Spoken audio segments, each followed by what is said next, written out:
we're going to look at energy. The definition of energy is work done, or the ability to do work. Work done equals energy, which equals force times distance, and that equals F times S. We tend to use S for distance. You might use H or D, but most important is that we tend to use S for distance. Unit for energy is force, which is newtons. Distance is meters. That's newtons meters. And that equals to joules. So joules is newtons meter. But force is equal to MA. Therefore, the unit for force is kilogram meters over second squared, which is what we called newtons. Because force, which is newtons unit, is kilogram meters over second squared, we bring the newton here, so that's newtons, and that's the meter. So that's kilogram meters over second squared, that's newtons times meters. Meters times meter is meters squared over second squared, and that's kilogram meters squared over second squared. So therefore, unit is kilogram meters squared over second squared, that's per second squared. So that's how you write that in a straight line, and that's what we call joules.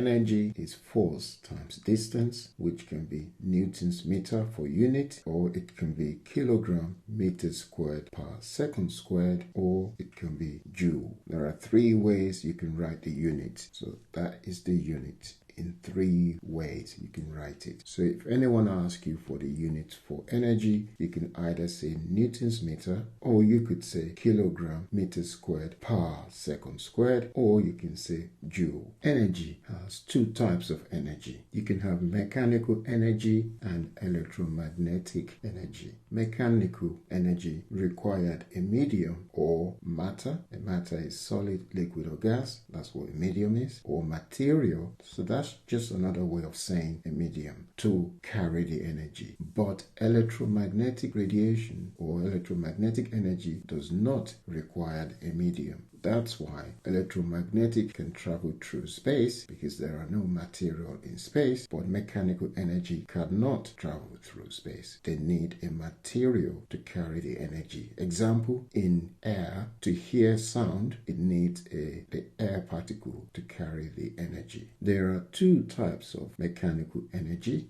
They are potential energy and kinetic energy. The gravitational potential energy, which is this one here, and elastic potential energy. The gravitational potential energy has a formula mgh. The h is the height you've raised the object. So gravitational potential energy is due to vertical motion. If you raise an object to a height, that's the h, the weight of the object is mg. So mg times h. So the weight is a force. That's force times distance. The distance is the height.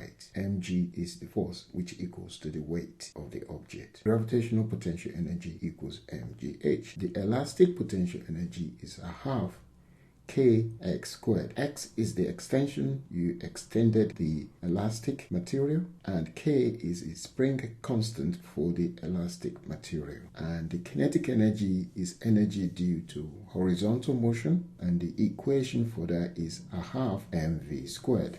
So when looking at energy, there are two types of energy: mechanical energy, electromagnetic energy. The electromagnetic energy, we'll look at that in a minute. The mechanical requires a medium to carry the energy, and there are two types of mechanical: potential and kinetic. Potential is to do with vertical movement in terms of gravitational potential, and the elastic potential is to do with stretching and compressing a material, and the compression or tension stretching gives a spring constant. So K is the spring constant of the material. Some materials are easy to stretch and some materials are hard to stretch, and that depends on the spring constant K. The X is the extension that is produced when you stretch a spring. And the kinetic energy is energy due to motion, horizontal motion, and that's formula for that is a half mv squared. For electromagnetic radiation energy, there are 7 days in a week. There are 7 electromagnetic radiation: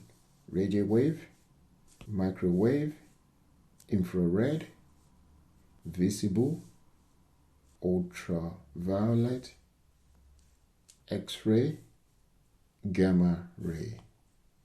The energy for these are, as we go from left to right, the energy increases and the frequency also increases as we go from left to right, but the wavelength decreases as we go from left to right.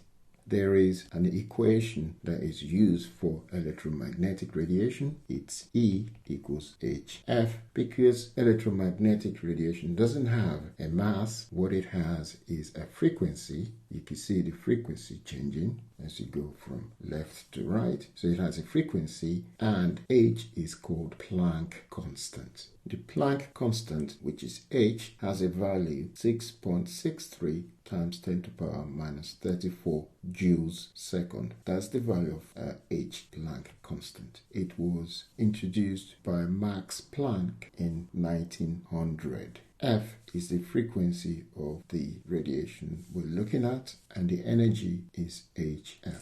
That means h times frequency. The visible light, there are 7 days in a week. Also, there are 7 visible colors. The first one is red, orange, yellow, green, blue, indigo, violet. Roy gave battle in vain. Richard of York gave battle in vain. Those are the ways of remembering it. And the frequency increases from red to violet, and the energy increases from red to violet, but the wavelength decreases from red to violet.